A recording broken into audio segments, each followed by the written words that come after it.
All right, welcome to the show. I'm your host, Brian Tague, and today we are joined by a seasoned real estate investor and manager who's built a reputation on consistency, systems, and long-term value. Garrett Wong, founder of Upper Edge Property Management. Garrett brings decades of experience managing rental portfolios, screening tenants, and helping investors scale with smart systems, all while navigating the ups and downs of real world that investing brings. Garrett, thanks for being here. So let's jump in. Yeah, thanks, Brian. Appreciate being on the show. All right. So you run an amazing operation. And what caught my eye, why I wanted you on this show is on the property management side, you're not helping property managers, you're helping the landlords, the owners get into the space to create, as we know, of generational wealth and just being a homeowner, but you do it a very unique, smart way to help many, many people. Is that accurate? Yeah. So I believe, so I've been doing property management for almost 30 years. Well, 28 years, real estate investor for 30 years. I started out just working a full-time job like everybody else did, and ended up buying 43 properties, 75 doors over 10 years while working that full-time job as a scientist, no less. And so I'm up here in Winnipeg, Manitoba, Canada. We've got a population of about 900,000 people. I'm licensed for management. Like, I've got a company that has 18 staff. So licensed for management in the province of Manitoba and Alberta. But even still, I mean, that means if I can help somebody, they actually have to physically own a property in these two locations.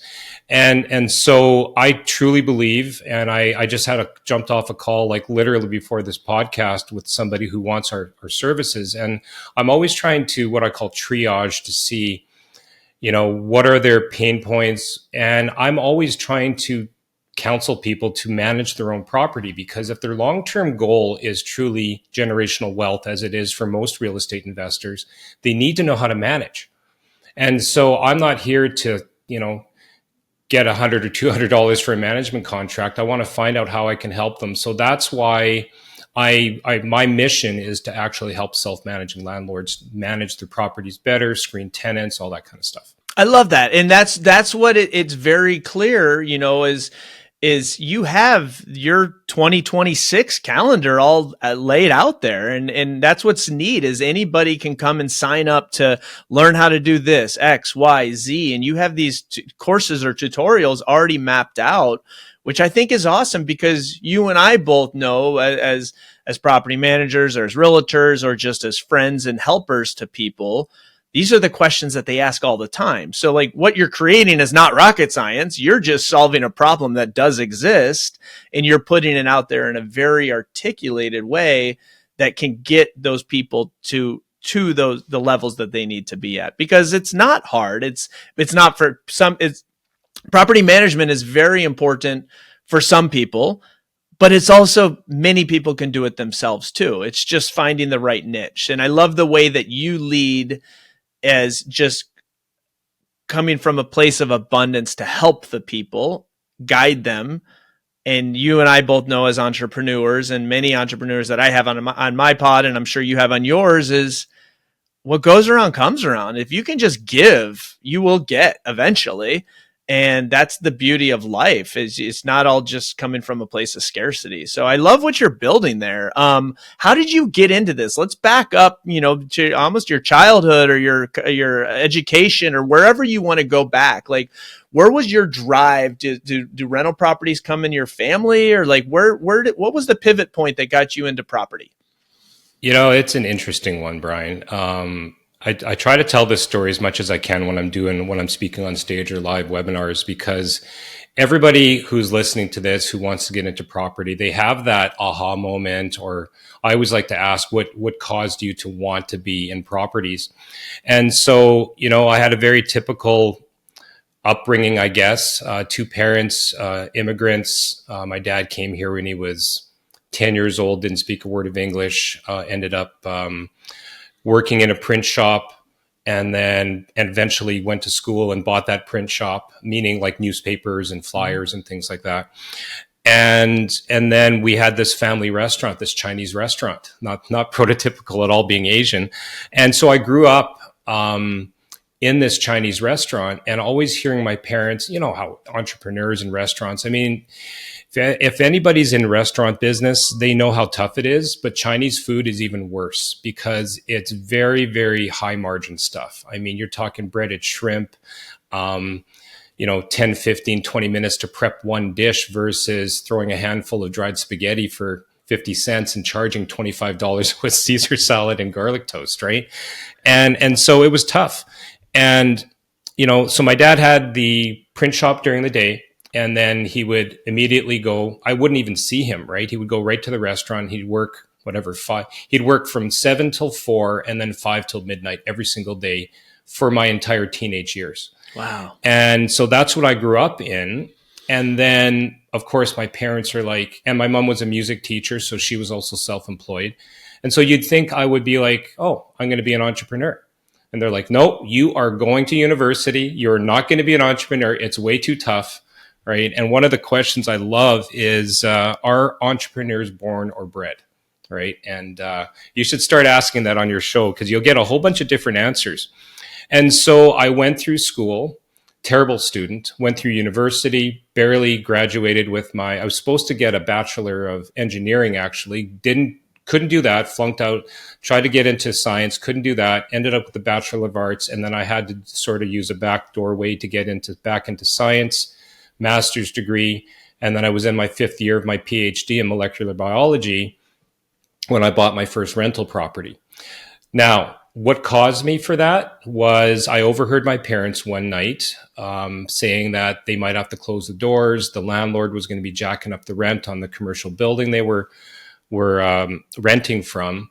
And it was more like a hostile takeover type thing. And then all of a sudden, my dad called in all these favors. And I remember being like 10, 11 years old, seeing like there must have been 30 people that converged on this commercial building. I'm like, it wasn't a restaurant. So it's not like he moved into a restaurant building and had to throw some paint on the wall. We're talking like air exchange systems, deep fryers. Like he got all of this done, permitted, inspected, renovated an existing office building in 3.5 weeks, and then opened for business. Wow.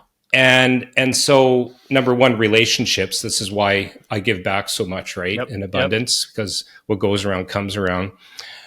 But yeah, so it was like, how did he buy that? He bought the building. Like he wasn't doing this. He actually bought this building. And I found out that my dad had quietly been this closet C-class landlord and owned 2 C-class duplexes. If you're in Winnipeg, they're on Magnus, and that is like you don't even want to walk there during the day. And I guess he was collecting rent on these, owned them for a few years, and cashed them in to buy this commercial building. And that just put something at the back of my mind. And all of a sudden, I'm just disenchanted with grad studies. I mentioned 6 months away from my PhD, and people are like, "Why? How could you quit? Like you were so close, right?" I bought a rental property 6 months prior to graduating, and I just couldn't see myself doing academia. Not that there's anything wrong with it. Right. It was an itch, and I had to scratch it. And yeah, the first property was $4,600. That's another story. And that springboarded me into buying a second one 2 months later, then a third one a month after that. We bought 5 our first year. And then, like I said, built up to 43 over 10 years. But I downgraded my PhD and then kept my master's degree. And that got me into the federal virology lab up here in Canada. It would be the equivalent of the CDC in America. Yep. And so I worked there for 6 or 7 years, working full time, because that was the, that stability that the banks want, right? Sure. Even though there's no stability in jobs these days, but that's what the banks want. They wanted that. So I used that. And then at night, I would have my renovation clothing with me in a gym bag. I would change. And then I'd renovate till 11:30, 12 o'clock at night, because we were doing the Burr method and we were renovating every single property we bought. Yep. And that was the capital that kept coming in for those 6 or 7 years that allowed you to live well below your means, I imagine, and then reinvest every dollar you saved from your income that builds that foundation. And that's what people don't understand that want to get in. I want to be like Garrett Wong. I want to be like Brian Tague. I want to own rental properties. but it takes money to make money. And you hear all the OPMs and this and that, but it really does take money to make money. And you've got to grit and grind and I mean, going back and doing what your dad did is just working the hours and to just get to that point, and doing what you did just to, suck it up and I think the key that people don't talk about is living below your means. I think that's so important, like, because you can go and make X amount of dollars and live this life. But if you're spending all the money you're making to live the life, you're never going to have enough to invest and propel you to that future. So if you can live well below your means and then spend that on the investment properties, it's just this, upward spiral, which is a great thing that can propel you. So congrats on your success on all of that. Obviously, with multiple doors, you can go and pay a property manager, or you can be frustrated with property managers and say, I can do this much better. I imagine that's how you got into property management and said, I'm just going to do this myself. And then you figured a way to scale it. Is that accurate? Yeah, so I did a stint with Century 21 for a few years, and I had originally got my realtor's license. I don't have it anymore. I parked it just because I find it's a little bit easier to have good relationships with realtors when they don't think I'm going to be scooping their clients, right? So I just have my license for property management, which has been wonderful in the last 3 decades. But no, it's really about trying to figure out what you're doing there. And then, so when I went to be a realtor for about 3 years there, it was like, well, I don't have time, right? So I'll give my whole portfolio over to a property manager. Lost 20 grand in 3 months. And look, I'm not here to say property management is easy. It is very, very difficult, but it's infinitely more difficult when you're managing somebody else's property, because that's not your money. You have to be a steward of it and those decisions. And so I want to say it's easy for me to manage a property, but I mean, I'm not hands-on anymore. I haven't been for years. It's infinitely difficult not to train a staff member to manage a property, but to train a staff member to do the same decision-making as an owner. As entrepreneurs, we all suffer from that conundrum, right? Trying to find those so-called A players. And so, yeah, I just thought, I can't do this. This is crazy. And then I think I did 65 ends my first year as a rookie realtor, because people I had a reputation of being the investment property guy in Winnipeg. And so it just started taking off. We had a team. There was all these things. And then they're like, okay, well, who do we use for management? You just found us 5 properties in 3 months. And I'm like, all right, I'll expand my license.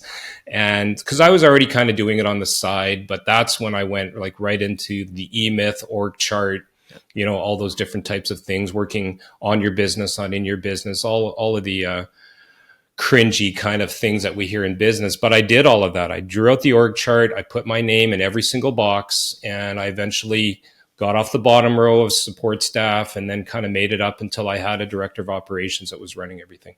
Amazing. So it's fascinating to hear, so we know, and I'm sure you've heard it, and people listening, it's the bigger problem you can solve, the more money you can make. And what I'm hearing just on your progression, right, on your life and where you're at, is whether you're not seeking jobs, you're solving problems. And that's what every good entrepreneur does, is identifies a problem, not an anomaly, but a consistent problem. Hey, you've just given us 5. Now, what are we going to do? Well, let's start property management, and let's do this and do that. And you're continuing to evolve. And that's what a lot of this podcast is about, is the evolution of entrepreneurs from where they started to getting to where they're at. And it's that consistency of being true, not being narrow-minded, but being open-minded to solving those problems and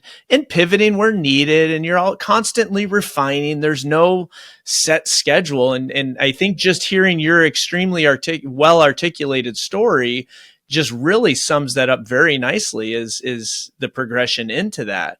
And then now, which a lot of, not every a good entrepreneur, but a lot of entrepreneurs are giving back. So let's go into that space, because I want people to go to your website. It's amazing on what you have laid out, and you're giving back educational, tutorial, good, solid information that people can use to hopefully help them, save a buck or get them excited and motivated and have that aha moment. So when did you start doing the educational piece side of it? How long ago? And how is that going for you? I think I've always loved teaching, right? I'm a natural problem solver as a scientist. I think that's where that comes from.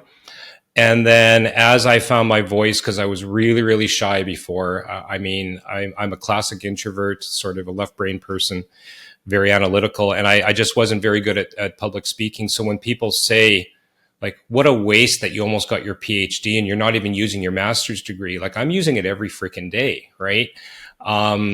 Checklists, SOPs. Like, I didn't say that. I spent almost 2 years in a pharmaceutical company writing SOPs.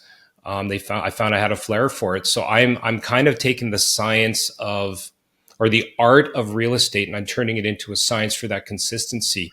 And so obviously I have a lot of staff. I have training, videos, sessions, all those types of things. So it just became a natural progression.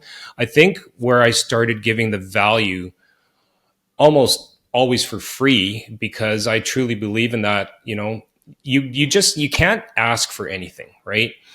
Like, for example, I will never ask you, hey, can you introduce me to somebody or ask for a referral. I want an introduction, right? Build a relationship. That's how I've been coached. And you just bring value until that's it. So when I was sitting, I travel a lot, and I've been in so many different conferences, as I'm sure you have. And other than the keynote that is brought in, every other speaker pitches to you for 20 minutes out of their 30 allotted time. They give you 10 minutes of okay stuff, and then it's pitch. I couldn't stand it. And again, nothing against the speaking circuit, and I understand that's how the game is played, but I just wanted to do something different. So I have a community. There's different things. I'm not actually doing it to make money. Obviously, there's other intrinsic benefits from it, right? I mean, we all know that, branding and reputation, and there's other things that will come, credibility and other things to my other businesses, but it also opens doors and relationships. Like I spoke on stage at the Sydney Opera House a couple months ago, and that wouldn't have happened if I hadn't been doing all of these things. So I don't know if there's a bigger universe or something like that, but yeah, I enjoy the teaching, and therefore I'm developing these things for people to be able to self-manage the properties. So I had a question, but you just hit something that I think is important. So for the people, I cringe when somebody's like, well, what's in it for me? What's in it for me? Hey, Garrett, will you come speak here? Hey, Garrett, can you talk to this person? Well, what's in it for me? And that mindset is just so ugly and non-lucrative generating, or not kind, or whatever you want to call it. And your reference on the bigger universe, what it is it's just getting out there, being exposed, having the touches, the at-bats. Like, there is a universal algorithm, or whatever you want to look at it, that really does tie good business to that type of stuff. And sure, you need to know when to say yes and when to say no, but the what's in it for me attitudes aren't a thing anymore. You've just got to give, and you will get. Like, I'm such a believer in that. So that I wanted to touch on that. And I think that's awesome on how you're doing and what you're doing there. What's next though? So we all know the property management industry is pretty archaic. Decades. It hasn't had any major disruptions. It's due for a disruption, in my opinion. So on either that note or on the Garrett Wong note, like, what's next for you and or property management? What's on your short-term, long-term radar? Are you trying to make a big change? Are you going along and just refining yourself? Like, what's on your next level? Yeah, it's interesting, Brian, when you mentioned the bigger picture. I just want to back up a second, because you talked about entrepreneurs or even real estate investors who think that they've made it, or I don't know whether they just want to the lease the Corvettes and things like that, and they want to become an Instagram star, you have to sacrifice, right? That's the word that I would say is not just, living below your means. It's sacrifice. You have to live for later, not for today. There's no such thing as balance if you're an entrepreneur. You got to work your butt off. It will pay off, but you can't have both, right? And I have gone up and down, and 28 years, 30 years, and I truly believe that I would have been further ahead if I had got coached earlier and if I wasn't living at my means, right? I remember being 30, oh, you look at the net worth statement, oh, I'm a millionaire. Okay, great. Now you're strutting around, but it means nothing, right? And so you waste time. So I really believe in vertically integrating companies. And that's why it kind of makes sense. Okay, you're a realtor and you have all these people that need property management. Okay, we're going to do property management. I mean, the next extension of that might be, oh, I'm going to get licensed to do mortgages because I can provide financing, or I could get my realtor's license back and I could then obviously start selling and buying properties for my property management clients, which, as I've said, I've chosen intrinsically not to do so. And so when you're a property manager, there is a ceiling, right? I mean, yes, it's recurring revenue and you can sell out the company, private equity. There's lots of buyers. Property management companies are actually really hot right now. And property management roll-ups are really, really hot. That's not something I'm interested in. I'm interested in doing private equity roll-ups and doing private equity in specifically vertically integrated spaces. For me, it just makes sense to do something in the home services. I've chosen in our management company on purpose not to have exact maintenance employees. We actually have about 90 to 100 vendor agreements and relationships. It allows us to get the best price for our clients, react faster, all that kind of stuff. And so I've been doing a lot of traveling and training in the mergers and acquisitions space. And it just makes sense to me to do a landscaping roll-up. I'm up here in Canada, so it's not just grass cutting like it would be in San Diego, right? We naturally roll over in November into snow removal. So if we're going to be doing snow removal, you kind of have that recurring revenue all the way along. And then when you want to target an industry in mergers and acquisitions, I mean, look, the exit is really to try to sell out to some level of private equity. Okay, that could be a whole nother show, but you want to target an industry that's somewhat fragmented. What that means is you're not buying huge players; it's inundated with just small players. And as you know, in grass cutting and snow removal, there's just a lot of single operators that have no structure. That I can target as a buyout, and they're just a couple guys with a truck or two, right? And so that's going really well. But then it's like, okay, this thing called AI, right? And that's a good segue and transition. Now I have this other company that I can offer AI implementation type services or voice agents or things like that to contractors because they need it. They're on the tools all day. And that's all they're doing. They can barely answer their phone. They have a family. They come home, and now they have to take all of these phone calls and do all of the quotes. It doesn't matter whether it's grass cutting, snow removal, HVAC, plumbing, electrical. It's awful. And so if I'm developing that for my own roll-up, and why wouldn't I also help people since I already have the CRM and the infrastructure? So everything kind of leads to each other rather than, hey, I'm going to open up an accounting office. Okay, that doesn't make that much sense. I guess there's accounting and property management, but I'm not a chartered accountant. I don't know any of that kind of stuff. So it ends up being, it doesn't make sense. Why not be in a space that you know a little bit about, and I already have the infrastructure, the staff. I just have to choose the target sites a little bit differently from my Facebook advertising and my social media, and then boom, another company. No, it's brilliant, and that is the play there. And you and I've talked and helped and mentored and coached enough people. I want to grow my business. Everybody hits a ceiling. So right, you got to do one of a couple things, and it's really just going wide or going deep. And I love, and that was my model as well, is get the ancillaries or go wide, because you can actually feed yourself. Your companies can feed each other and it's only the easier progression because the cost of an acquisition is expensive.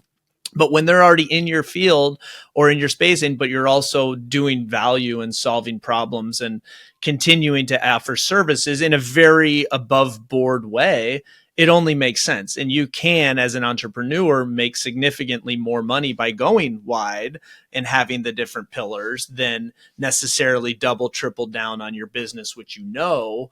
And there's no right or wrong to any of that. It's just what you want and what makes you happy. And you and I, with the left-minded brain, we like the challenges and we like the analytics and we like to solve those problems. And that's not for everybody, but it's definitely a fun ride along the way. And you could potentially make more money that way.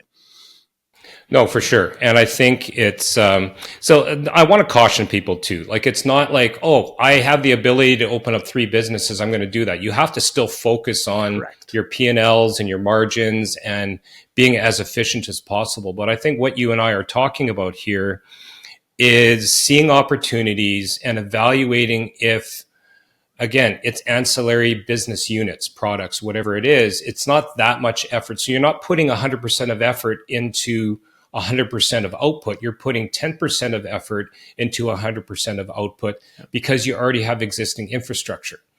Like I said, it's all I need to do is flip a few things in my CRM and automatically my AI voice agents are now answering the phone for grass cutting rather than property management services. Correct. Right? It's pretty simple. Yep. No, it's brilliant. Well, Garrett, this is awesome. I love talking to good entrepreneurs. I think there's some good nuggets and takeaway here for sure, just for people listening. And a lot of people stuck. You're either really winning great right now or you're losing, your challenge. So that's the goal. Is you and I love giving back and helping people. So that's why I wanted to have you on the show. And I think there's some good takeaways here. So I look forward to keeping in touch with you. And if people are in your area or they want to reach out, how can they reach out to you directly if they have services, property management, any of the above? Is there a plug that you can give for yourself?